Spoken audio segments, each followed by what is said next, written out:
Hello everybody. Today we are going to finish the last sikha of this book. It's the last time the Rebbe spoke. This is the second book that comes in the second half of Shemos. It's the royal words translated by Eliyahu ben Yomadson. It's the last year the Rebbe spoke, and this is the last sikha the Rebbe spoke that he reviewed. That is very interesting. The Rebbe spoke this sikha, and then 2 days later he had a stroke. Now in general, he spoke the sikha on Shabbos.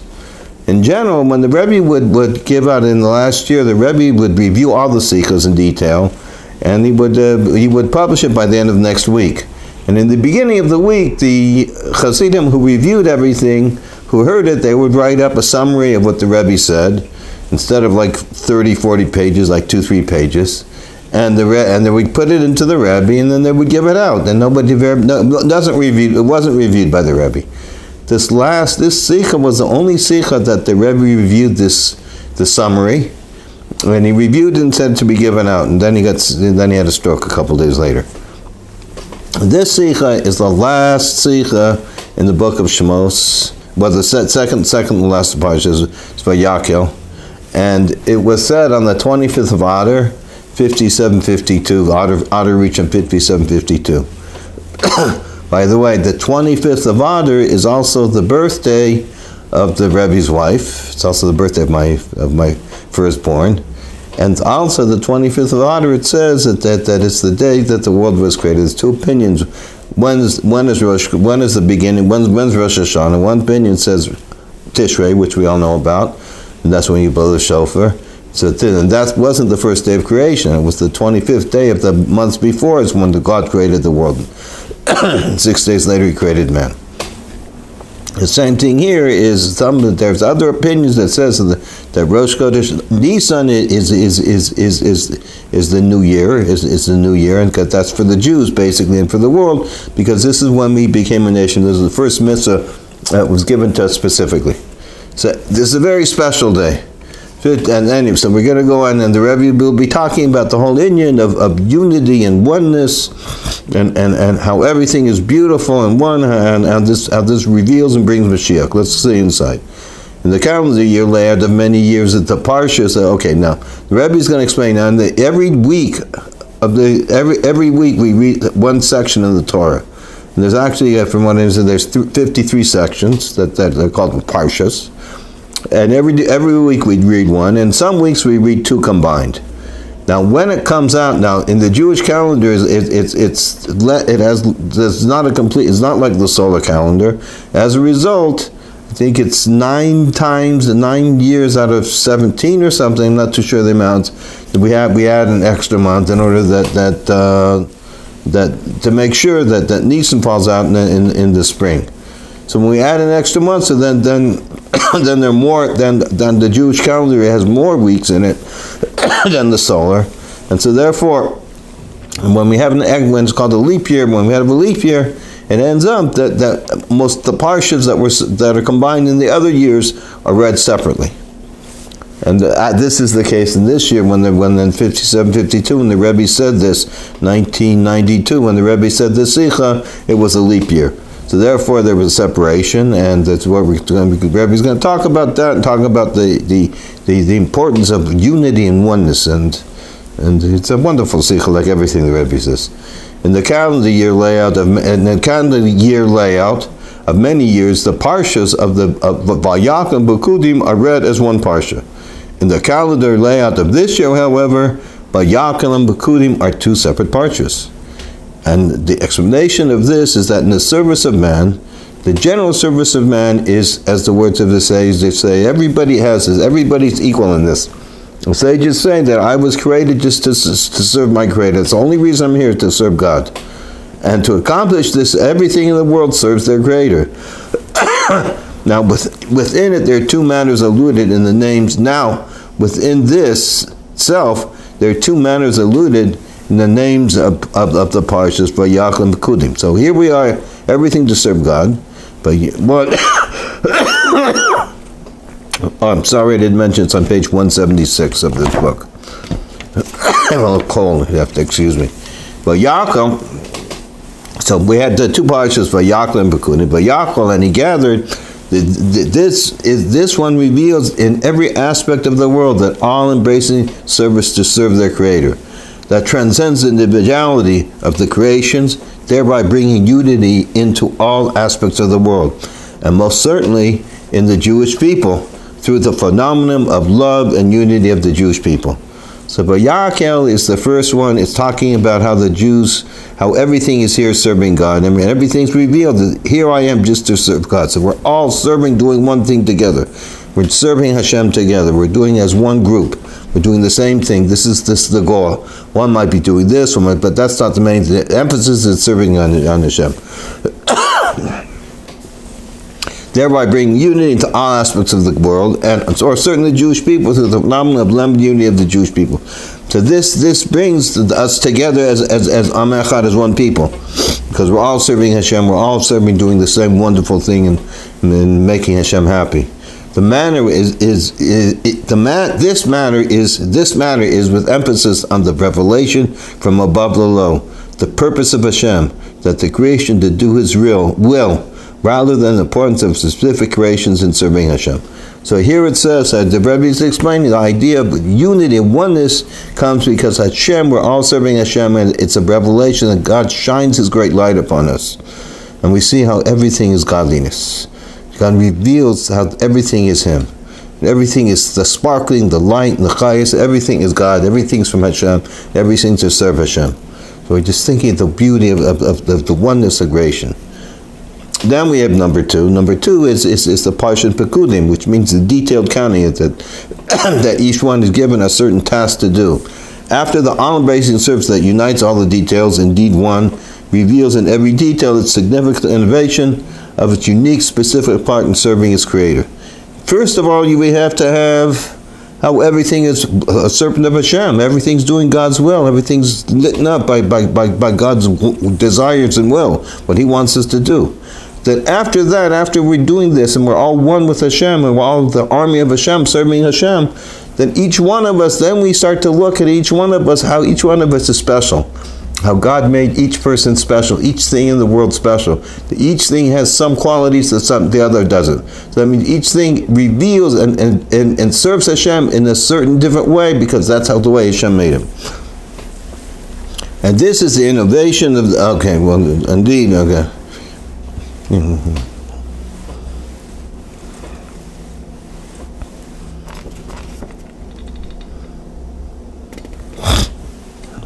Okay.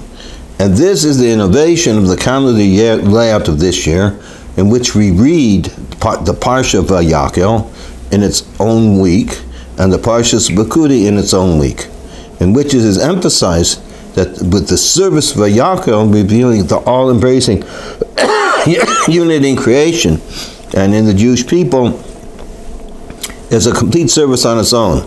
Therefore, it is not necessary to wait until one reveals in every detail the service of Pekudei.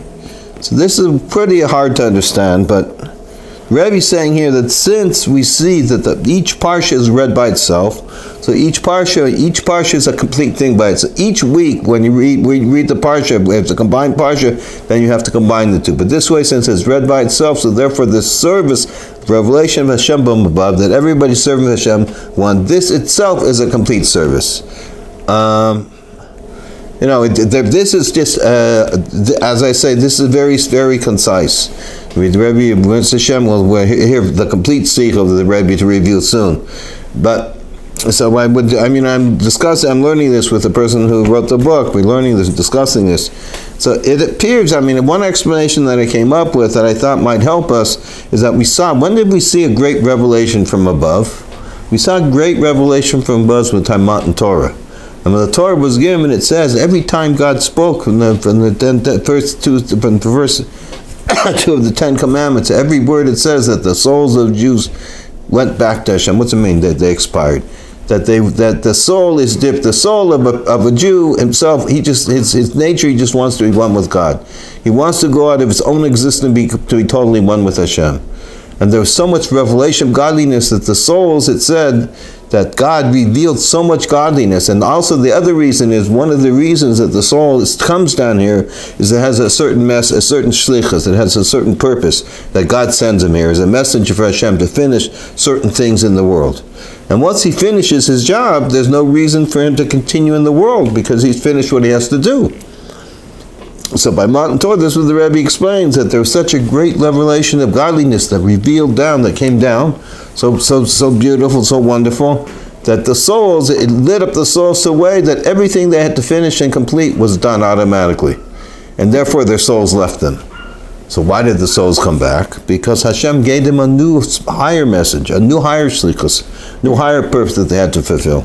This kept on happening, each word. Anyways, so the only way I can understand that is that we can say that the level of when Hashem just reveals himself, that it's a complete service, that it's even correcting all the other problems that you'd have to do in this world. But anyways, the main thing of the Rebbe is emphasizing the unity of Hashem. And we may connect this concept of unity with the passage of Shekalim that we read today. Now, when this was read, this was in Parshas Shekalim. Parshas Shekalim is, we read that, I think it's the Shabbos before Rosh Chodesh Adar Beis, when it's 2 Adars. And it talks, the reason why we're talking about Shekalim, and the reason why we read it, because in the times of the Beis HaMikdash, in the first day of the month of Adar, if it was 1 month, or the Adar Sheni, it was 2 months, they would start to make an announcement, and everybody had to start getting money together to pay their dues to the Beis HaMikdash, to the Holy Temple, in order that everybody had to pay amount, so that when things were sacrificed, when the daily animals were sacrificed, and when the incense was brought, and the other things that were brought for all the Jewish people, that everybody had an equal part in it. So they would make sure that everybody paid this amount. And in the beginning of Nisan, they would take this new money and they would buy the new sacrifices from it. But the Shekalim is one of the parshas that we read always before the month, right before the month of Pesach, right? Okay.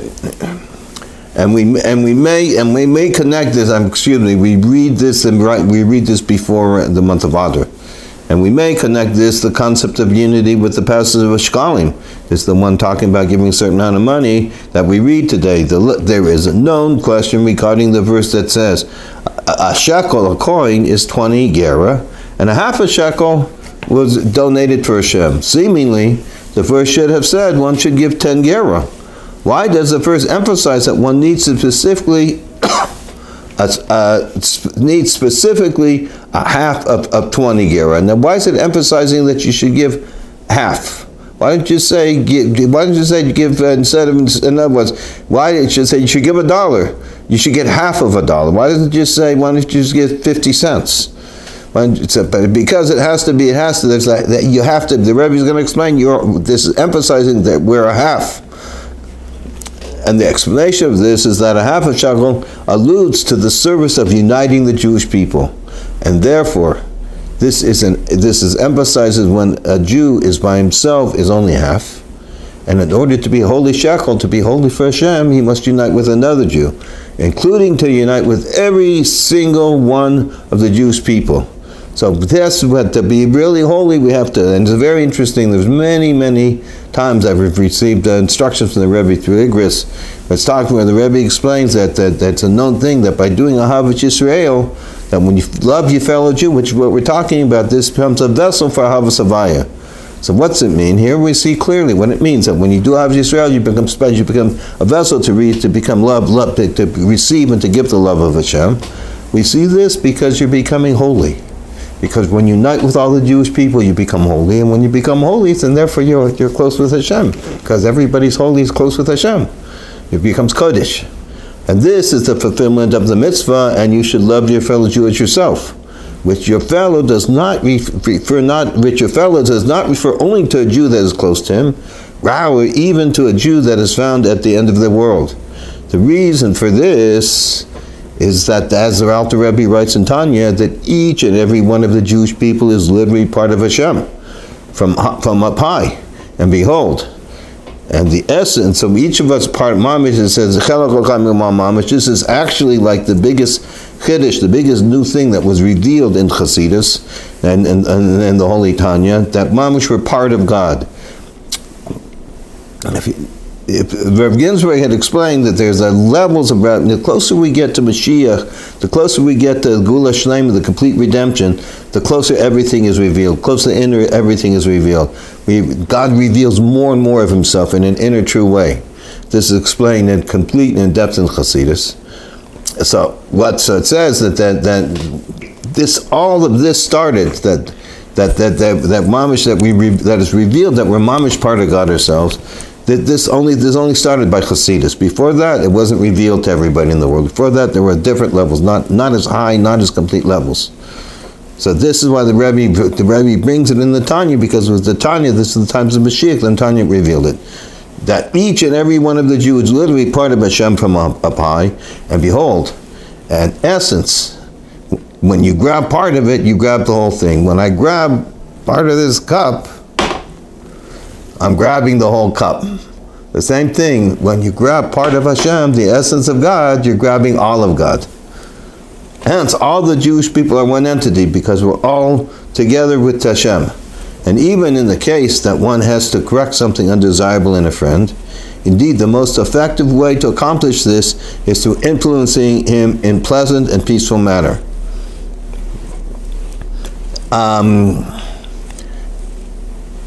The Rebbe always said that the only way we can do things nowadays is to with love and affection and helping people out. We shouldn't use musa. We shouldn't be strict on people.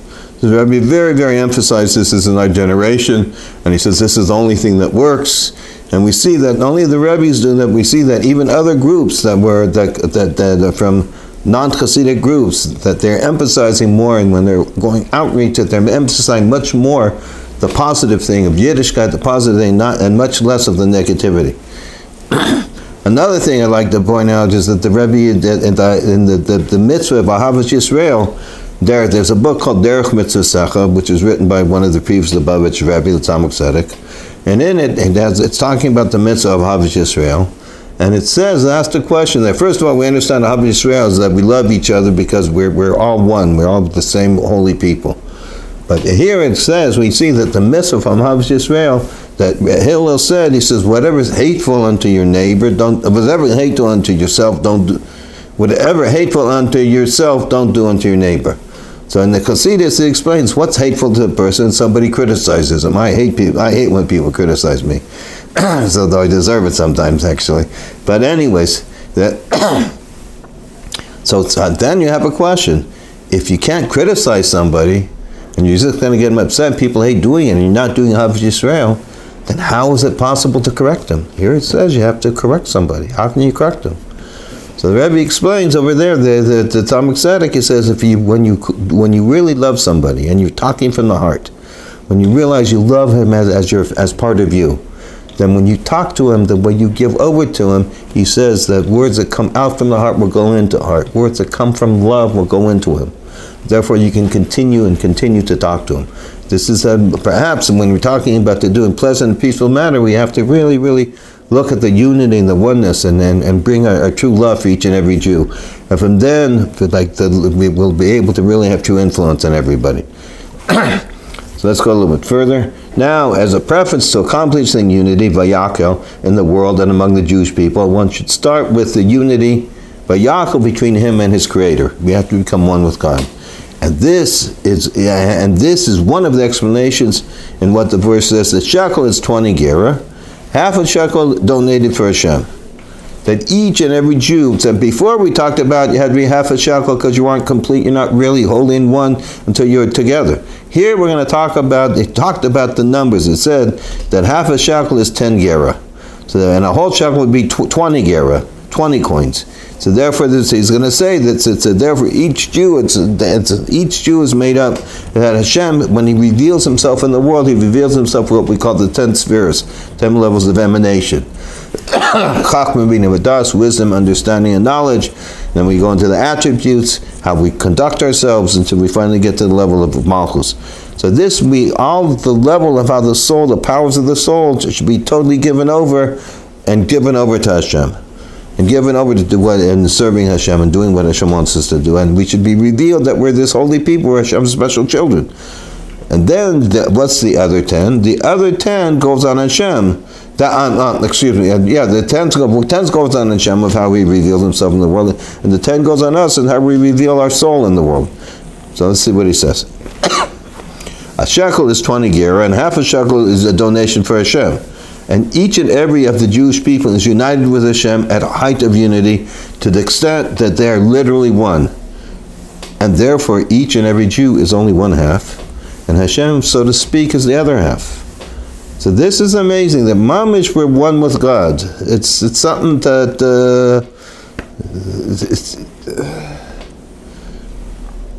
something that when you think about it, and you understand that the Rebbe is telling this to the whole world, especially to his cherished Jewish people, he's explaining to us that mamish, we're one with God. Well, how does that affect us if you know you're one with God? When you know you're part of God, there was once a chassid, it was a bacher, he was probably 20 years old, went in the first yechidus to the Rebbe. And it's known that when people at that time used to have their individual meetings with the Rebbe, they're called yechidus. I had several, Baruch Hashem. And he went in and asked the Rebbe, how can he serve Hashem with joy? Because he wanted to figure out what he could do this would affect his whole life. And the Rebbe looked at him and said, I don't know what you mean. I don't know what you're asking. You're part of God yourself. How can you not be happy? So it's the same thing. That you, once you realize you're one with Hashem, so therefore you're happy. God's with you. You're with God. How can you be not happy? So it says that to the extent that the Jews are literally one, and therefore each and every Jew is only half, and Hashem, so to speak, is a half, and therefore Hashem, as He vests Himself in the 10 spheros, like the 10 gera, and each and every Jew who are made up the 10 soul powers is 10 gera, and specifically through uniting them as one, they become 20 gera, a holy shekel. Okay. And the explanation of this is that first thing a Jew does immediately when he wakes up from sleep, so we're going to explain what's it mean, is that he says, Modani. This says, I'm thanking you, Hashem, which represents his complete unity with Hashem. This is the general service as a preference and will transcend the detailed service of the entire day. So we remember we were talking about earlier about similarly to the all-encompassing service of Vayakhel mentioned above. So this is it. And this is also the meaning behind the precise wording of Moda Ani Lefanecha, thankful I'm before you, in which we start with the concept of thanks and not with Ani Lefanecha. Really, you should probably say, I'm before you, Hashem, giving you thanks. I'm sitting, lying here before you, God, giving you thanks. I woke up, I'm thanking you for everything. I'm before you, nullifying. So this is when it says the concept should say in which we start with the concept of thanks and not with the concept I'm before you. It would be seemingly make more sense for us to say, I, who stands before you, offers thanks. Since the fact is that each and every one of the Jewish people is united at the height of perfection, Ani Lefanecha, with Hashem, and the most obvious, with Hashem is most obvious, and is unnecessary to emphasize this. Therefore, one starts to emphasize only his service moda. So the Rebbe says that the Jew, each and every one is so much connected with, so much one with Hashem, that's simple, that's known. And you don't have to bring that up, and you don't have to get to that level, because you're automatically at that level. That's who we are. We're one with God. And that we're one with God, we're much part of God Himself. So therefore, since that's a given, so therefore it's obvious, so therefore we don't have to say that, we don't have to start with, I'm before you. We know we're before you. That's who we are. We're right before God right now. And when you wake up, before you say anything, that's what you are. You're a person right before one with Hashem and before Hashem. And therefore, since it's already you're this special person, one with God, then you start thanking God for making such a special person. Then I'm giving you thanks. And we may add that this is immediate when he wakes up from his sleep, including also what the Rambam writes, asleep in the vanities of time may not be false, and one must be awake also from the sleep. And at the beginning of the service, it is known that he is literally one with the essence of Hashem, since he's literally part of Hashem up on high. So the Rebbe is talking about here that what is vanity at times? The vanity at times is that you get involved, and you get involved either your own desires, or you get nervous that things aren't going to work out, and you forget that your mamash, you're one with Hashem, and you're special, and Hashem's taking care of you, and He's there for you. I sometimes ask, I've had to do so much recently, but years ago I should start it up again. I used to ask people if they had a spiritual experience.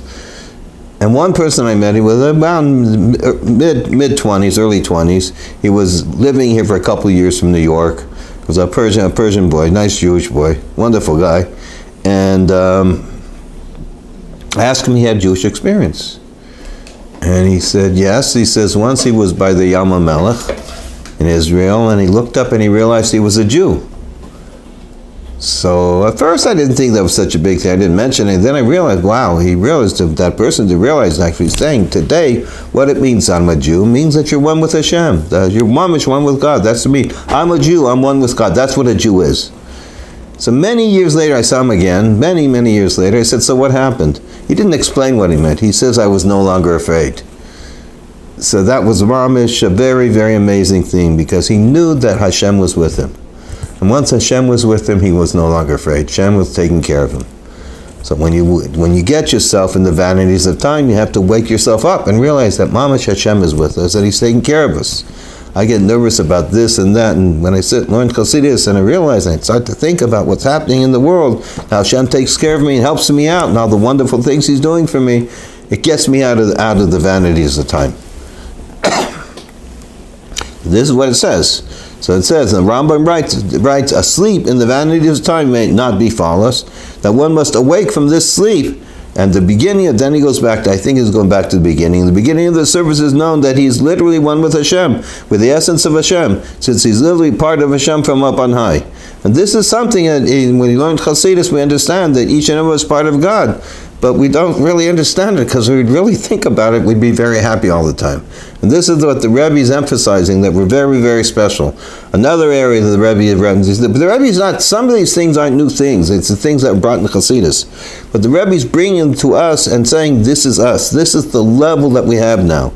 In other words, to say that you can do everything with Vayakhel, with the revelation of godliness, this is something special by the Rebbe, because everything we've done, the other work. The Rebbe is constant, we finish the work from below up. Everything's done. So if everything's done, maybe we don't need to do the second level, because it's already finished. And let's go further. So we're down at the last paragraph in 178. And above all, this is special emphasis that when we see in the recent years of how Vayakhel is being accomplished in the literal sense, the ingathering, the exiles of Jewish people from the whole world who are ascending to the Holy Land, and the ascent is incomparable to the ascents in previous generations. So the Rebbe is explaining here that since we into 1940, when Hashem gave us back the Holy Land of Israel, we see more and more Jews are going. It's even getting more and more people are going to the Holy Land. Especially when the Rebbe is talking about here, there are like tens of thousands of Russians that were allowed to leave Russia. So there we see. And then the Rebbe is explaining in here that this level of this bracha from Hashem, that there's such a special time of the ingathering the Jews, this wasn't only relevant in later times. It wasn't relevant by the prior Rebbes, even by the Frierdiker Rebbe.